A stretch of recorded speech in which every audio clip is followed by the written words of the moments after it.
قرآن کہتا ہے وَمَن لَّمْ يَحْكُم بِمَا أَنزَلَ اللَّهُ فَأُولَٰئِكَ هُمُ الْكَافِرُونَ، جو اللہ کو حاکم نہ بنائے وہ کافر ہیں۔ اب کوئی اور بات رہ گئی ہے آپ اس کی تعویل کرنا چاہیں؟ کتنے ایسے لوگ ہیں داماد سے تھوڑا یہ ہو گیا اسے میں جیل کا مزہ چکھاتا ہوں، اسے کوٹ کے کٹہرے میں کھڑاتا ہوں، ایسے نہ بولتے ہیں؟ کبھی داماد بولتا، کبھی سسر بولتا، کبھی ساس بولتی، کبھی بہو بولتی۔ کتنے کیسے؟ کون کھا رہا ہے تمہارا پیسہ؟ کون کھا رہا ہے تمہاری جائیدادوں کے جھگڑے؟ وہ جو طاغوت ہیں، اللہ پر ایمان نہیں رکھتے ہیں، تمہاری چربی، تمہارے چمڑے، تمہارا لباس یہ لوگ اتار رہے ہیں، تم سے پیسہ لوٹ رہے ہیں، اور اللہ کی کتاب پکار پکار کر کہتی ہے کہ مجھے حکم بنا لو، میں تمہارا فیصلہ کروں گا۔ تمہارے جائیداد کے فیصلے، تمہارے جھگڑوں کے فیصلے، عائلی خاندانی نظام کے فیصلے، شادی شدہ رشتہ داروں کے فیصلے قرآن کرے گا، لیکن اسے ہم ماننے کو تیار نہیں، پھر بھی ہم پکے مسلمان ہیں، اللہ کی رحمت کے مستحق ہیں۔ کیسے ہوگا جب آپ قرآن کی مخالفت کریں؟ وَمَن لَّمْ يَحْكُم بِمَا أَنزَلَ اللَّهُ۔ اب کہاں تلاش کرے آدمی تقوی والوں کو؟ آدمی کہاں تلاش کرے نیک لوگوں کو؟ جب خود کوتوال ہی چور بن جائے تو اب آدمی کہاں تلاش کرے کہ نیک لوگوں کو؟ دوستو عزیزو، میں نے 2 آیتیں آپ کے سامنے پڑھی ہیں۔ پہلی آیت میں نے پڑھی تھی سورۃ الاعراف آیت نمبر 199، جس میں اللہ تعالیٰ نے پیارے نبی کو اللہ تعالیٰ نے حکم دیا خذ العفو، اے اللہ کے نبی صلی اللہ علیہ وسلم معافی سے کام لیجئے، معافی سے کام لیجئے اور چشم پوشی سے کام لیجئے، لوگوں کو معاف کر دیجئے۔ وَأْمُرْ بِالْعُرْفِ، لوگوں کو نیکی کا حکم دیجئے۔ وَأَعْرِضْ عَنِ الْجَاهِلِينَ، اور جو جاہل ہیں ان سے کنارہ کش ہو جائیے۔ الفاظ کے پیچوں میں الجھتے نہیں دانا، جو اچھے لوگ ہیں جاہلوں سے الجھتے نہیں۔ جاہل سے آپ الجھیں گے، وہ تو جاہل ہے، وہ تو ننگا ہے، آپ ننگے ہو جائیں گے۔ آپ بڑے آدمی ہیں، خامخواہ جاہلوں سے الجھیے مت، جو جاہل ہے اس سے کنارہ کش ہو جائے۔ اللہ تعالیٰ نے پیارے نبی سے کہا صلی اللہ علیہ وسلم، اللہ تعالیٰ جن کے بارے میں کہتا وَإِنَّكَ لَعَلَىٰ خُلُقٍ عَظِيمٍ، آپ بہترین اخلاق پر فائز ہیں۔ پیارے نبی سے کہا جا رہا ہے کہ اے نبی آپ جاہلوں سے مت الجھیے، آپ جاہلوں سے مت الجھیے۔ اور ایک آیت میں نے آپ کے سامنے تلاوت کی تھی سورۃ الشورى آیت نمبر 40، جس میں اللہ تعالیٰ نے کہا وَجَزَاءُ سَيِّئَةٍ سَيِّئَةٌ مِثْلُهَا فَمَنْ عَفَا وَأَصْلَحَ فَأَجْرُهُ عَلَى اللَّهِ إِنَّهُ لَا يُحِبُّ الظَّالِمِينَ۔ اگر کوئی آپ کے ساتھ برا کرتا ہے تو آپ اس سے بدلہ لے سکتے ہیں، کتنا؟ سیر کو سوا سیر نہیں، جتنا کیا اتنا۔ اب آپ کے پاس کوئی وہ ناپنے والا آلہ تو ہے نہیں، آپ اسے ناپ کر اتنا ہی برائی کا بدلہ دیں۔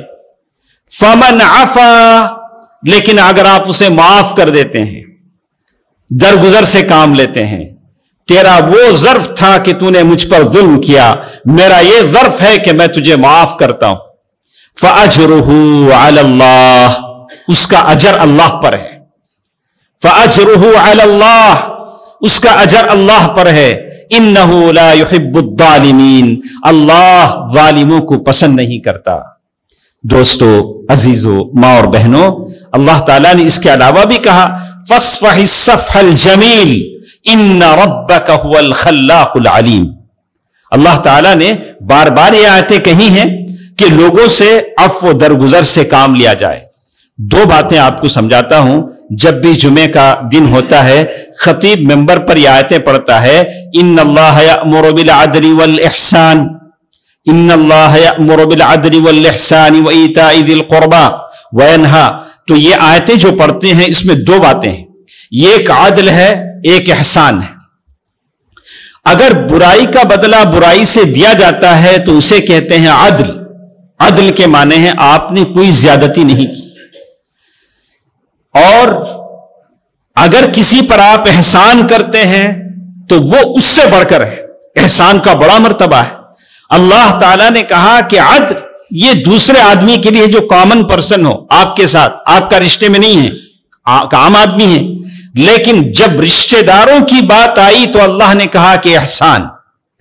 رشتہ داروں کے ساتھ عدل نہیں ہے، رشتہ داروں کے ساتھ احسان ہے. آپ ان کے ساتھ احسان کرو. کتنے ہم میں سے لوگ ہیں زمین کے ٹکڑوں کے خاطر، کاغذ کے ٹکڑوں کے خاطر اپنے ساتھ کھیلنے پلنے بڑا ہونے والے بھائی سے دشمنیاں مول لی. بہن جو آپ کے ساتھ بڑی ہوئی، ایک ماں کا دودھ پی کر بڑی ہوئی، اس بہن سے زمین کے ٹکڑوں کے خاطر ہم نے دشمنیاں مول لی. کیا یہ حقیقت نہیں ہے؟ بالکل حقیقت ہے. لیکن ہم معاف کرنے کو تیار نہیں ہیں، معاف کرنے کو تیار نہیں ہیں. بھلے لوگ تانا دیں، جیسے اللہ نے بات کی آیت میں کہا، سورۃ الاعراف آیت نمبر 200، جس میں اللہ نے کہا وَإِمَّا يَنزَغَنَّكَ مِنَ الشَّيْطَانِ نَزْغٌ فَاسْتَعِذْ بِاللَّهِ. جب کوئی ہم پر ظلم کرتا ہے اور ہم معاف کرنا چاہتے ہیں تو آس پاس والے کہتے ہیں کیا ان کو چھوڑ ڈالتے گی، انہیں کیا کرے تمہیں بخش ڈالتے گی. یہ شیطان، یہی شیطان ہے. آپ اسے کریں کہ وہ اس کے اخلاق تھے، معاف کرنا میرے اخلاق ہیں. چلیے ہمارے پاس ایک 15 منٹ کا ٹائم ہے. اس 15 منٹ میں ہم دیکھتے ہیں کہ میرے نبی صلی اللہ علیہ وسلم نے اپنی زندگی میں کیسے لوگوں کو معاف کیا. رات کا وقت تھا، رات کے وقت میں کبھی میاں بیوی بیٹھ کر باتیں کرتے ہیں. بیوی کے ساتھ بیٹھ کر بات کرنا یہ بھی سنت ہے، لیکن ہمارے پاس ٹائم نہیں ہے. گھر میں بھی آئیں گے تو وہی اسمارٹ کے ساتھ رہیں گے. ارے بیوی کے ساتھ بیٹھو، بیوی پیار محبت دینے کی چیز ہے. اس کے ساتھ بیٹھو گے بھی تو ثواب ملے گا، بشرطے کہ وہ اچھی ہو، وہ بھی آپ جیسے پاک طبیعت کی ہو، اچھی سیرت اخلاق والی ہو. اللہ کے نبی صلی اللہ علیہ وسلم اپنی بیوی کے ساتھ بیٹھے ہیں، اور بیوی بھی ہے کون؟ ام المؤمنین عائشہ رضی اللہ عنہا، جن کے بارے میں اللہ کے نبی صلی اللہ علیہ وسلم فرمایا کہ اے عائشہ تو دنیا میں بھی میری بیوی ہے، جنت میں بھی میری بیوی. جبریل نے مخمل میں لپیٹ کر تجھے خواب میں دکھلایا کہ تو میری بیوی بنے گی. ام المؤمنین عائشہ رضی اللہ عنہا جو بڑے فخر سے کہتی تھی مات رسول اللہ صلی اللہ علیہ وسلم بین حجری و نحری، اللہ کے نبی صلی اللہ علیہ وسلم میرے گود میں انتقال ہوئے. اللہ کے نبی صلی اللہ علیہ وسلم کے بارے میں کہتی تھی اور بڑے فخر سے کہتی تھی کہ میں ہی وہ کنواری عورت ہوں جس سے اللہ کے نبی صلی اللہ علیہ وسلم نے شادی کی صلی اللہ علیہ وآلہ وسلم. رات میں دونوں بیٹھے ہیں، بات چیت ہو رہی ہے. ام المؤمنین نے پوچھا کہ اللہ کے نبی کیا میں پوچھ سکتی ہوں کہ احد کا وہ موقع جب آپ کے دانت شہید ہو گئے، سر زخمی ہو گیا، سر سے خون بہنے لگا، آپ کی جان بھی خطرے میں پڑ گئی، اس سے بھی خطرناک ڈینجرس مومنٹ کبھی آپ کی زندگی میں آیا ہے؟ اس سے بھی کبھی آپ خطرناک موڑ پر کبھی ہوئے ہیں؟ اللہ کے نبی صلی اللہ علیہ وسلم فرمایا کہ اے عائشہ ہاں، اس سے بھی خطرناک موقع میری زندگی میں اس وقت آیا جب میں طائف کے پہاڑ پر پہنچا. ابن عبد کلال یعنی طائف کے جو بڑے سردار تھے، انہوں نے پتھر اوباشوں کے ہاتھ میں، گنڈوں کے ہاتھ میں پتھر دے کر میرے پیچھے لگا دیے اور جسم پر پتھر پڑنے لگے، اتنے پتھر کہ میں اپنے آپ کو ہوش میں نہ رکھ سکا. اللہ کے نبی صلی اللہ علیہ وسلم فرماتے ہیں کہ میری حالت یہ تھی کہ میں اسیر علی وجہی، میں اپنے چہرے کی طرف جا رہا تھا. چہرے کی طرف جانے کا کیا مطلب ہے؟ چہرے کی طرف جانے کا مطلب ہے کہ کہاں جاؤں کوئی پتہ نہیں. مکے والوں نے نکالا صلی اللہ علیہ وسلم، شافع محشر ساقی کوثر صلی اللہ علیہ وسلم، مکے والوں نے نکالا. اس امید پہ طائف کی پہاڑ پر چڑھے، اس امید پہ طائف کی وادیوں میں گئے کہ چلو طائف والے ایمان لا لیں. طائف والوں نے اوباشوں کو پیچھے لگا دیا، سارا جسم اچر خون سے شرابور کر دیا، سارے جسم سے خون بہنے لگا. اب میں کدھر جاؤں؟ میں کدھر جاؤں؟ جا رہا تھا، منزل کا کوئی پتہ نہیں تھا. دوبارہ مکے میں جا نہیں سکتا بغیر کسی کے گارنٹی کے، اس لیے کہ کہیں جان کا بھی خطرہ تھا اور طائف والوں کا یہ سلوک. لیکن اس وقت وہاں جب فرشتہ پہنچتا ہے تو نبی کہتے ہیں اللہم اغفر لقومی فإنہم لا یعلمون، اے اللہ میری قوم کو معاف فرما. دیکھا آپ نے پتھر مارنے والے بھی میری قوم کہلائے. آپ معمولی جائیداد کے جھگڑوں کے لیے اپنے بھائی کو تو ایسے کر دیتے ہیں، وہ میری ماں کا بیٹا ہی نہیں، وہ میری بہن ہی نہیں، وہ میرا باپ ہی نہیں۔ اس سے بھی بڑھ کر اور بھی میں نے ایسے حالات سنے، بیچارہ بچپنی میں باپ اگر اور ایک شادی کر لیتا ہے تو بیٹے ناراض ہو جاتے ہیں۔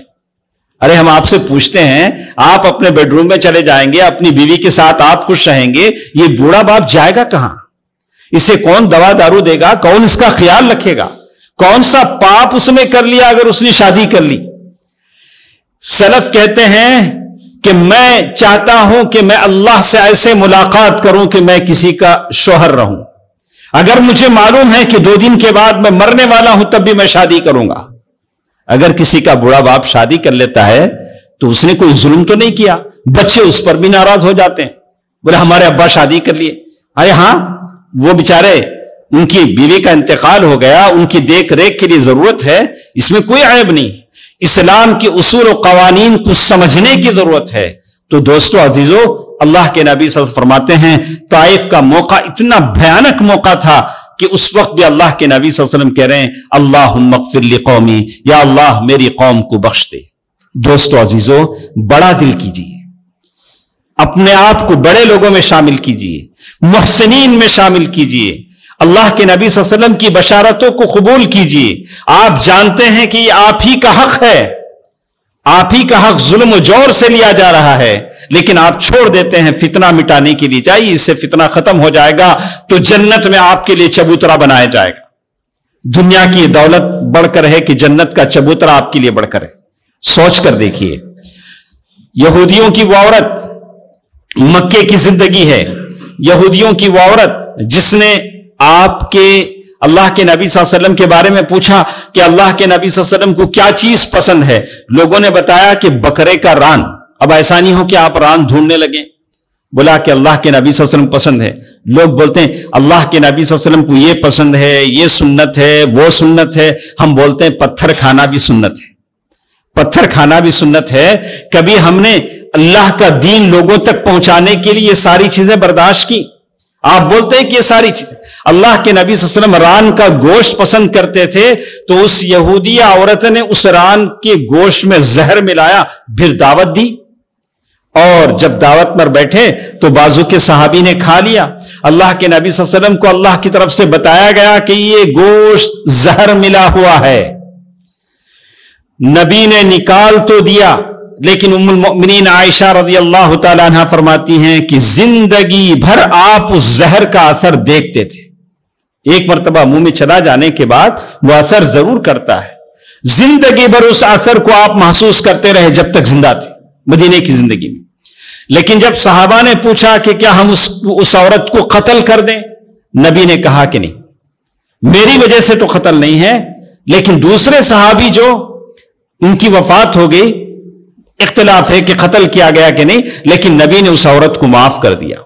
زندگی بھر جس زہر کا اثر آپ کو ہوتا رہا، نبی نے اس عورت کو معاف کر دیا۔ ہم سارے امتیوں کے لیے پیغام دیا کہ اپنے آپ کو سدھار لو، اپنوں کو معاف کرنا سیکھو۔ دیکھو میری سیرت کیسی ہے، کیسے میں لوگوں کو معاف کرتا ہوں۔ نبی صلی اللہ علیہ وسلم پر جادو کا اثر ہوا، دو فرشتے سرہانے آئے، ایک پیر کے پاس آیا، دونوں بات کرنے لگے کہ کیا ہوا محمد کو صلی اللہ علیہ وسلم، اللہ کے رسول کو۔ تو دونوں نے کہا کہ مطبوب، ان کو مسحور، جادو کیا گیا ہے۔ بلا کہ کس نے کیا؟ لبید بن العاصم اور اس کی بیٹیوں نے، یہودی جو جادوگر ہیں انہوں نے کیا۔ کس کنویں میں ہیں؟ ذروان، بئر ذروان کنویں کا نام بتایا گیا۔ وہاں گئے اور اس کے نیچے دیکھا تو مشتن فمشانی کنگھی کے بالوں میں، اور سارا کنویں کا پانی سرخ ہو چکا تھا، اور وہاں سے اس کو تلف کیا گیا، نکالا گیا۔ اللہ کے نبی صلی اللہ علیہ وسلم سے پوچھا گیا، اللہ کے نبی کیا ہم ان جادوگروں کو قتل کر دیں؟ نبی نے کیا کہا ہوگا؟ رحمت للعالمین، نبی نے کہا کہ نہیں، معاف کر دو۔ اپنی جان کے قاتلوں کو، جنہوں نے آپ پر جادو کیا، آپ کے کھانے میں زہر ملایا، نبی نے معاف کر دیا۔ سعد بن عبادہ رضی اللہ عنہ بیمار ہیں، اللہ کے نبی صلی اللہ علیہ وسلم کی حالت یہ تھی کہ بیماروں کی تیمارداری کرتے تھے۔ آج ہماری حالت کیا ہے؟ جب تک زندہ ہے اس کے پاس جاتے نہیں، گئے تو